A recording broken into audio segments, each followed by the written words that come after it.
그래서 제가 이제 교육부의 이제 자문위원이나 이제 이런 걸 많이 좀 해봐서 아는데요. 네. 아니, 정권 바뀔 때마다 엄청나게 많이 홍보를 해요. 특성화고 살리겠다, 예산 늘리겠다.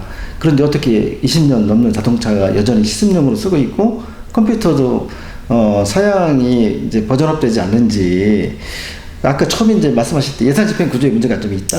이런 말씀을 하셨는데, 지금 이제 노동조합이 결성되고 나서 할 일이 참 많을 것 같아요. 엄청 많죠. 뭐 입법이나 조례뿐만 아니라 어떤 정책에 대한 생산도 많이 해야 되는데, 그런 많은 과제들에 대해서 지금 어떻게 풀고 나갈까? 뭐 그런 보관이 있으신지요? 우선은 가장 주되게는 실습생들이 노동자성을 인정받는 게 가장 주되게 목표예요.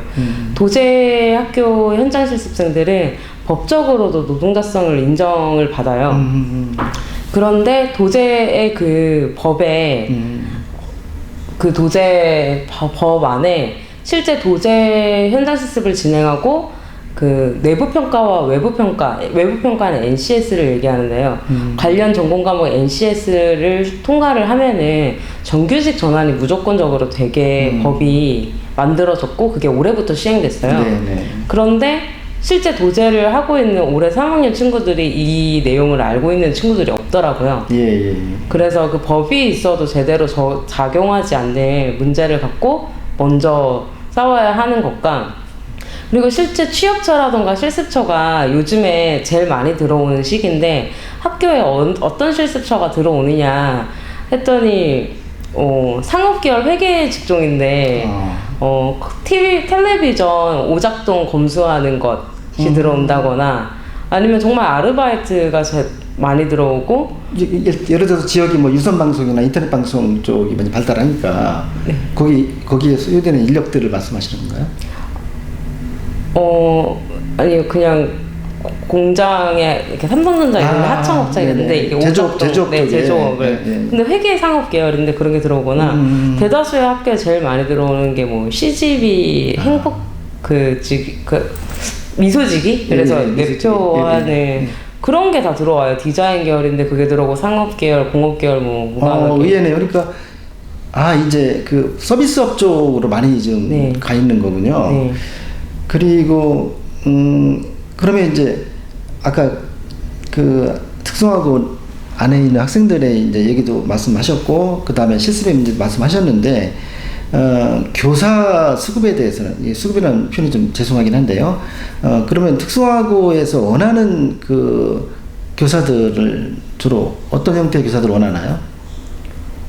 왜냐면 거기 교양도 필요하고 또 국가교육과정도 필요하고 시스템도 많이 필요한데 학생들이 시스만 할 수는 없잖아요. 그런데 이제 아무래도 일반 교양 과목 가르치는 교사들과의 마찰이 좀 있는 편인가요? 교양 과목 선생님과의 마찰 뭐 이런 거보다는 특성화고 선생님들의 신규 채용이 그렇게 높진 않은 것 같더라고요. 교원수도 좀 모자라는 편이고. 교원수가 모자라는 게 가장 중요해요. 친구들이 얘기 많이 하는 게, 작년에는 역사 선생님이었는데 올해는 뭐 수학 선생님인데 2학기 때는 그 선생님이 전공 과목도 가르쳐준다, 이런 얘기를 해요. 그러니까 실질적으로 교원수가 모자란 문제거든요. 교원수가 모자라고. 그리고 대부분의 선생님들이 지금 특성화고에 현직에 계시는, 중직을 맡고 계시는 선생님들이 80년대, 90년대에는 노동 현장에 있다가 특채를 통해서 특성화고 선생님으로 특채로 채용되신 분들이 많아요. 노령화된 측면이 있고, 선생님들이. 실제 그분들은 그때 당시에 뭐 중공업이라던가 자동차 공장이라던가 이런 데서 일하시다가 특별 채용으로 선생님이 되신 건데, 그분들이 아무리 공업계열 선생님이라고 해서 갑자기 프로그래밍이랑 소프트웨어 개발을 가르치는 게 쉽지 않을 거거든요. 근데 그게 이제 선생님들 얘기를 들어보니까요, 연수는 많대요. 근데 그 많은 연수들을 쫓아가서 받을 수도 없는 노릇이고, 그분들도 답답하더라고요. 예, 알겠습니다. 그리고 요즘 이제 대통령 선거철이잖아요. 네. 여기 경기도에 계시니까 뭐 이재명 지사도 대통령에 나왔고, 또 이낙연 주자도 있고, 윤석열, 홍준표 이런 그 주자들이 열심히 뛰고 있지 않습니까? 그러면 지부장님 입장에서도 대통령 주자들에게 하실 말씀이 있을 것 같아요. 이런 걸 꼭 공약을 했으면 좋겠다. 이걸 꼭 공약으로 좀 담아주세요. 대통령이 되면은 꼭 실천해 주세요라고 하는 한 3가지 정도가 있다고 하면 좋겠습니다. 네, 대통령들이 매번 그 대통령분들이 출마를 하실 때 학력에 따라서 차별받지 않는 세상을 만들겠다. 처벌받지 않는 네, 차별 없는 세상 만들겠다라는 얘기를 되게 많이 하시는데 실제 차별이 발생할 수밖에 없도록 만드는 교육 제도가 있는 거잖아요. 그렇죠. 네, 그렇기 때문에 그냥 막연한 그 구호적인 차별 없는 세상이 아니라 실제 이 친구들이 교육을 받는 질이 향상이 되고 실제 취업을 할 수 있는 곳에 양질의 좋은 취업처가 생기면 자연스럽게 차별은 해소될 수밖에 없거든요. 그래서 질 좋은 교과과정과 양질의 공공부문 고졸 일자리 보장하는 것을 가장 요구하고 싶고요. 실제 그리고 실습생도 노동자다. 실제 친구들이 실습 현장에서 교육을 받는 친구들이 현저히 적어요. 실제 똑같이 일을 하거든요. 똑같은 일을 했으면 똑같은 임금을 받아야 되는데 그나마 도제는 최저임금을 받아요. 최저시급을. 근데 그렇지 않은 다른 실습생들은 70%밖에 받지 못하거든요. 네네네. 그렇기 때문에 실습생도 노동자다. 실습생들에게 최저시급을 적용해라 라는 얘기를 하고 싶고요. 그리고 고등학생 특성화고 친구들이 이런 의견을 개진할 수 있는 소통 창구가 별로 없어요. 근데 그런 이유 때문에 이제 요즘 시위도 많이 하시고 네. 또 뭐 이렇게 그런 집회도 하고 하셨는데 지금 말씀하신 그 3가지 이유를 갖고 이렇게 요구사항을 말씀할 때 관계당국과 협의는 좀 잘 되는 편인가요? 저희가 사실은 이런 공공부문 고졸 일자리 예. 보장 운동을 올해 처음 한 게 아니고 작년에도 했었어요. 네. 졸업생 노동조합 시절일 때. 예. 그때도 저희가 서울 지역에 집중적으로 하다 보니 관계 당국에서 연락이 오더라고요. 먼저 만나보자. 네네네. 그래서 이런저런 얘기를 사실은 했죠. 주로 노동부 쪽인가요? 그때는 아예 청와대에서 네, 연락이 왔었어요. 예, 네. 예. 그래서 거기 청년 담당 비서관이 있습니다. 네, 그분이 네. 근데 의견을 충분히 전달했다고 생각을 하고 이게 관계 당국과 더 향후에 그거를 조율하고 싶어 했으나 이런 얘기를 듣고 저희가 요구하는 거에 대해서 본인 견해를 밝히시고 근데 그 견해가 저희가 원하는 견해는 아니었기 때문에 그 이유가 되게 쉽지 않았던. 그러니까 피드백이 뭐 이렇게 생각만큼 이렇게 피드백이 오지는 않았던 거군요. 그쵸. 예, 예. 그리고 약간 서러움이랄까요? 이제 이게 조합원들은 아무래도 이제 지부장만 바라보게 돼 있고 이제 새롭게 이제 지부장을 시작하시면서 이 겪었던 서러움이 있을 것 같은데요. 이게 어떻게 너희들이 이런 노동자를 만드느냐부터 시작해갖고 뭐 너희들만 자꾸 이렇게 사회 어두움을 떠들면은 안 되지 않느냐 이제 이런 얘기 아까 하셨는데 그런 좀 일이 좀 있었나요? 많죠. 만드는 과정에서. 많았죠. 예, 예. 예. 제가 이렇게 이 일을 하면서 좀 눈물이 많아졌던 게 네네. 친구들이 어디 가서 대학교 얘기만 들으면 위축이 돼요. 왜냐하면 대학을 너 어디서 뭐 하냐 친구들도 물어보고 그럴 텐데. 네. 그쵸? 그래서 안 가는 친구들이 많고 대학을 가기를 꿈꾸기 더 어려운 친구들이 많아요. 학비도 어렵고 그리고 대학 평가 제도가 도입이 되면서 공부를 막 엄청 잘하지 않고서는 좀 뭐 전문대라던가 지방의 4년제를 가게 되는 경우가 많잖아요. 그쵸. 특성화와 관련된 과도 사실 그런 곳에 더 많고 맞아요. 그러다 보니 그런 곳을 가면 국가장학금 혜택을 못 받잖아요. 예. 그런 것까지 고려를 하면 특성화고 친구들이 대학에 가고 싶어도 대학을 선택하지 못하는 경우도 있어요. 집안 사정 때문에. 네네. 그래서 대학과 되게 거리가 먼 생활을 사는데 어디 가서 대학 얘기 나오고 대학 나왔냐 얘기 들으면 친구들이 위축이 되는 게 눈에 보여요. 거기다 또 노동조합 또 뭐 지부장을 한다 이러면 네. 또 특이하게 보는 경향이 있겠네요. 네, 그래서 막 그런 거 보면은 좀 마음이 아프기도 하고, 그리고 실습 현장에서 지금도 있는 문제인데, 고졸이라서 막말을 듣거나 성희롱을 당해도 친구들이 당장에 고3까지를 버티고 싶어 하는 게 있어요. 고3 안에 학기 중에 이 문제에 대해서 공론화시키면 취업처 자체가 선생님들이 소개시켜주지 않거나 들어오지 않을까봐 꾹 참고 있는데 저희를 만나면 그냥 뚝뚝 울고. 그러니까 이제 그렇죠. 그러니까 나만 피해 보는 게 아니라 우리 학교도 피해를 보고 또 취업처가 안 찾을까봐 일종의 이제 2차 보복을 당할까봐 이제 입을 다물고 있다가 후배들도 취업처가 사라질까봐. 그다음 이제 노동조합 관계자들 만나면 이제 이게 터져 나오는 거죠. 그게. 그래서 저희가 이거를 그러면은 학교에 문제를 얘기해야 되는 거 아니냐. 근데 심지어 학교에 얘기를 했더라고요. 근데 선생님한테 들은 답변이 그건 거예요. 네, 후배들을 생각해서라도 좀 참아라. 네. 막 이런 얘기를 들으면 이렇게 가슴이 먹먹해지죠. 그래서 윤설 지부장님도 이제 그 노동조합 가장 약한 이제 그 주체들을 대변하는 거잖아요. 그러면서 이제 이 각오가 있었을 것 같아요. 개인적으로 내가 이 일을 왜 해야 되는가, 또 앞으로 어떤 방향으로 해야 될 것인가, 이런 또 대안과 방향도 생각하셨을 것 같고, 한번 허심탄회하게 말씀을 한번 편하게 한번 해보시죠. 처음에는 실습처에서 생기는 산재 사고 때문에 특성화고 친구들이 위험한 일을 겪지 않았으면 좋겠다라는 마음에 시작을 했는데, 하다 보니 이 구조적인 문제로 차별을 받을 수밖에 없는 구조인 거예요. 그 사람은 제도의 산물이니까 제도가 문제가 있으니까 참 벽이 높잖아요, 그렇죠? 그런데 이 모든 구조적 문제가 자기가 못한 거라서 친구들이 자책을 되게 많이 하거든요. 내가 열심히 안 했고 중학교 때 공부 열심히 안 했나? 내 탓이다. 자기 탓으로 자꾸 돌려서 제가 막 최근에 기자회견 했을 때도 조합원들이 앞에 릴레이 1인을 하니까 다 떨어져서 1인 시위를 하면서 저를 발언하는 걸 마지막 발언을 제가 했는데 쳐다보고 있는데 이게 앞서 친구들이 실제 현장에서 겪고 있는 얘기를 막 하는데 그거에 대해서 문제점을 꼬집는다기보다는 이런 일이 있긴 한데요, 아무튼 저는 열심히 더 살아보려고요, 뭐 이렇게 얘기를 하는 거예요. 그래서 마지막 발언하면서 원래 준비된 발언이 있었는데 좀 짠했겠네요. 엄청 짠해서 현장 실습에서 겪는 문제, 학교에서 겪는 문제, 취업처가 실습처가 없는 문제, 그리고 제대로 된 교육을 받지 못해서 관련된 자격증이 없고 직무 능력이 없어서 실제 지원도 못하는 문제, 이게 어떻게 다 개인의 문제냐고.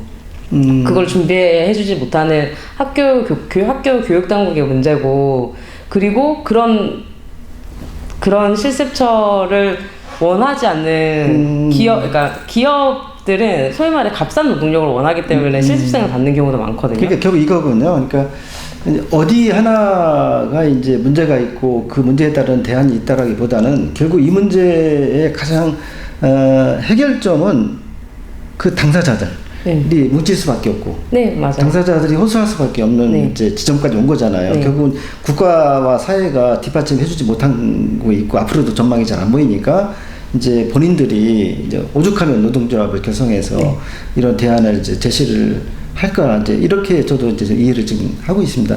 그러면 이제 좀 더 이제 끝으로 정리를 하자면 향후 그래도 역시 이 특성화고의 문제점에 따른 대안과 전망을 좀 제시를 해야 될 것 같아요. 오늘 이제 충분히 말씀하셨죠. 그렇지만 그렇다면 노동조합으로서는 앞으로 이 점에 대해서 좀 집중하겠다, 우리 지부장으로서의 각오가 있다고 한다면, 올해, 특히 올해에는 이거 여기 올해 내년에 내 임기 동안에는 뭐 여기에 집중하겠다 하는 게 있습니까? 실습생 노동자성 인정받는 거랑 그리고 그 교원의 그 학급당 인원수 있잖아요. 그 교원 인력 확충이 이렇게 되지 않고서는 학교 현장이 바뀔 수가 없어요. 게다가 심지어 예산을 스스로 따와야 되는 선생님들의 업무 과정이 있는 상황에서 직무 능력을 향상시켜서 친구들에게 다 소위 말해 상업계열 다 똑같이 상업계열 갔다고 똑같은 회계사 되고 회계 법인에 취업하고 싶은 거 아니거든요. 그렇죠. 그렇기 때문에 다양한 자격증과 다양한 직군을 원하는데 그거에 대해서 해소시켜줄 수 있을 만큼의 교원이 없어요. 근데 한 자격증을 민간에서 따오면은 거기에 그 자격증을 이수하는 학생 수를 채워야 되는 문제를 또 선생님들이 이중적으로 겪는 거죠. 그렇죠. 그렇기 때문에 이 문제가 해소되지 않고서는 학교 안에 교과 과정이 개선될 수가 없어요. 아무리 교육부에서 예산을 많이 지원해준다고 해도. 대학도 지금 이제 아까 말씀하셨지만 대학에서 이제 특성화고 교사들 양성을 해야 되는데 네. 대학도 지금요 다양성이 무너졌어요. 그래서 의대 그리고 공대 중에서도 뭐 첨단 분야의 학과만 살아남고요. 실제 이렇게 특성화고를 지원할 만한 제조업이나 서비스업 또 이런 세무회계 쪽의 전문 인력을 양성을 못하고 있기 때문에 결국은 이제 지부장님 말씀하셔도 대학은 갈수록 더 그런 교사들을 양성해서 학교에 보내기는 어려워지고 있다. 아주 약간 절망적인 얘기인데요. 한국의 이 산업 구조 자체가 너무 이제 재벌 위주로 가다 보니 실제 특성화고 학생들이 많이 그쪽 취업하는 이제 중소기업을 지원하는 대학교 양성 체제는 많이 지금 발달하지 못하다고 볼 수가 있어요. 그러면 이제 앞으로도 지부장님들 그 대학하고도 좀 싸우셔야 되겠습니다. 근데 대학에서만이 예. 교원이 저는 충원된다고 생각하지 않거든요. 이전에 8, 90년도에 산업 현장에서 특별 채용했던 것처럼 지금의 뭐 산학협력 이런 거 되게 많이 하잖아요. 저 찬성합니다. 네. 그런 데서의 교원을 특별 채용해서 실질적인 지금 쓰이는 직무 능력에 대해서 양성할 수 있는 프로젝트든 프로그램을 충분히 개발할 수 있고 지원할 수 있다고 생각하거든요. 그러니까 이제 교육대학과 서울대학 체제를 벗어나서 네. 교사 양성에 대한 경로도 이제 개방하고 현장에서 많이 이제 이게 수급받는 체제를 가져야 된다는 뜻이군요. 실제 특성화고에서는 그런 게 필요하죠. 필요하고 그러면 이제 도청과 도의회 교육청의 협력은 어떻게 좀 이끌어내실 생각인가요? 그건 좀 많이 어려운 네. 지점인데요. 네. 우선은 관련된 조례 제정이 시급한 조례 것 같아요. 제정, 예. 이게 특성화고 친구들 일하는 고졸 노동자들 그리고 일하는 청소년들을 위한 조례가 충분치가 않아요. 이게 청소년 노동보 조례 등이 있긴 한데 그게 좀 선언적 의미에 그치는 경우가 많아서 실질적으로 근로기준법의 적용을 어떻게 받아야 되며 노동권은 어떻게 보장이 돼야 하는지에 대해서 조례가 명확하지 않아요. 그러니까 네네네. 게다가 뭐 올해도 뭐 생겨난 조례도 뭐 능력 중심 뭐 이런 얘기를 하기도 하는데 능력 중심이라는 게 기준이 모호하잖아요. 그 지부장님 생각에 이 사례는 정말 좋은 사례구나 하는 게 있나요? 이런 사례 되게 좋은 사례. 약간 제도나 정책적으로 보실 때 또 약간 칭찬해줄 만한 게 좀 있을까요? 뭐 워낙 없나요? 칭찬해 줄 수 있는 제도. 예. 하긴 뭐 이제 노동조 시작했으니까 눈에 띄진 않겠지만 뭐 어느 학교도 좋고 어느 선생님의 일화도 좋고 예. 진짜 어렵네요. 어렵죠, 그렇죠? 예. 예, 알겠습니다. 예, 알겠고요. 그러면 이제 끝으로 마지막으로 지부장님이 이 경기도만의 지금 지부는 아니죠. 전국 조직인 거죠. 지금 지부가 있는 데는 서울 지부랑 경기 지부가 있고요. 근데 조합원들은 전국적으로 전국적으로 분포되어 있는 거고, 그러니까 결국 여기가 이제 중앙센터 역할을 이제 하는 셈인데, 그 조합원 확대 방안 혹시 있으신가요? 네, 조합원들을 재학생으로 확대를 하면은 당장에 일하고 있는 실습생들은 본인들이 겪고 있는 문제를 얘기할 수 있는 곳이 지금 당장은 학교밖에 없다고 생각을 하거든요. 근데 학교에서 그 이야기가 소위 말해 새어나오지 못하도록 입막음을 해버리면 이들은 더 이상 말할 곳이 없어지는 게 지금까지의 현실이고 지금 올해의 현실이기도 해서 이 친구들이 무언가에 자기 얘기를 할 수 있고 직접 노동 현장을 바꿀 수 있는 조합원으로 확대해야겠다는 게 올해 목표이기 때문에 앞으로의 계속 발생하는 재학생들은 실습을 하는 재학생들은 우리 조합원으로 확대될 수밖에 없겠다. 그리고 약간 이제 곤란한 질문이지만 이제 조합을 운영하려면 이제 조합비도 확보를 해야 되겠고 또 이제 어떤 지원 예산도 좀 필요한데 좀 머리가 무겁겠습니다. 맞아요. 예산 살림을 해야 되니까. 네. 살림살이가 제일 어렵더라고요. 그렇죠. 네. 그래서 우선 기본적으로 청소년 조합원들에게는 저희가 조합비를 3,000원을 받아요. 월 3,000원? 네. 그리고 성인 조합원들한테는 10,000원, 20,000원 이렇게 임금에 따라서 구분을 받아서 넣는데 이 조합비로만은 조합을 운영하기가 턱없이 부족하더라고요. 그렇죠. 네. 근데 많은 기존의 노동조합에서 저희를 후원을 그래도 계속 해주시는 곳들이 있었어요. 연대단체들이? 네, 연대단체들이 사실은 고등학교 때 노동조합을 경험을 하지만 이들이 취업을 하는 현장은 다 각기 다른 곳에 취업 현장으로 가는데 이들이 고등학교 때 노동조합 활동을 한 번이라도 경험하고 나서는 그 이전으로 돌아갈 수 없거든요. 한 번이라도 자기 주도성을 갖고 현장을 바꿔본 경험이 있으면 자기가 취업 후 현장에서도 그걸 할 수밖에 없기 때문에 그곳에 노동조합이 있으면 자연스럽게 노조에 가입하게 될 거고 그곳에 노조가 없으면 이들이 노동조합을 만들어 갈 거기 때문에 기존의 20년, 30년 된 노동조합에서도 그걸 믿고 저희를 지원을 해주는 곳들이 있어요. 네네네. 그렇기 때문에 당장은 운영하긴 하지만 사실은 살림살이는 턱없이 부족한 상황입니다. 네. 네, 그럼. 네. 그래도 그 표정도 밝으시고요. 네. 또 열심히 또 해보겠다고 하는 의지도 강하게 느껴져서 오늘 인터뷰 상당히 저는 감동이 있었습니다. 네, 앞으로도 특성화고 노동조합이 무궁한 발전을 하고 소기의 성과를 거두기를 바라겠습니다. 오늘 전국 특성화고 노동조합 윤설 지부장님을 모시고 말씀을 나눴습니다. 크게 세 가지의 요구사항을 말씀하셨습니다. 현재 아주 턱없이 부족한 특성화고의 예산과 교사 인력에 대한 수급이 원활하게 됐으면 좋겠다.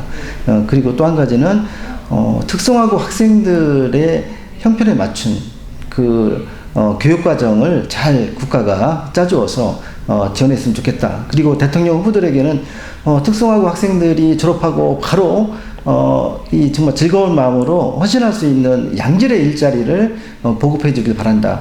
이렇게 말씀을 하셨습니다. 오늘 상당히 여러 가지의 사회 경제적인 지원의 문제나 또는 이제 갈등의 문제도 말씀하셨고요. 특별히 어려운 환경 속에서 이 노동조합을 결성하시고 앞으로 꾸려나가겠다는 그런 포부를 밝히셨고요. 무엇보다 우리 사회가 시습하는 학생들도 정말 한 명의 귀중한 노동자로 당당하게 인정해 주기를 호소하셨습니다. 예, 시청자 여러분, 우리 오늘 생소한 약간 낯설은 주제이긴 하지만 우리 학생들의 실습의 문제, 노동권의 문제, 그리고 이것을 위해서 노동조합을 결성한 우리 사회의 귀중한 그런 단체 활동에 대해서도 우리가 함께 응원해주고 지지해 주었으면 좋겠다는 생각을 했습니다. 김대혁 교수의 오늘 이 사람 윤설 지부장님을 모시고 특성화고의 문제점과 대안을 오늘 밝혔습니다. 예, 감사합니다.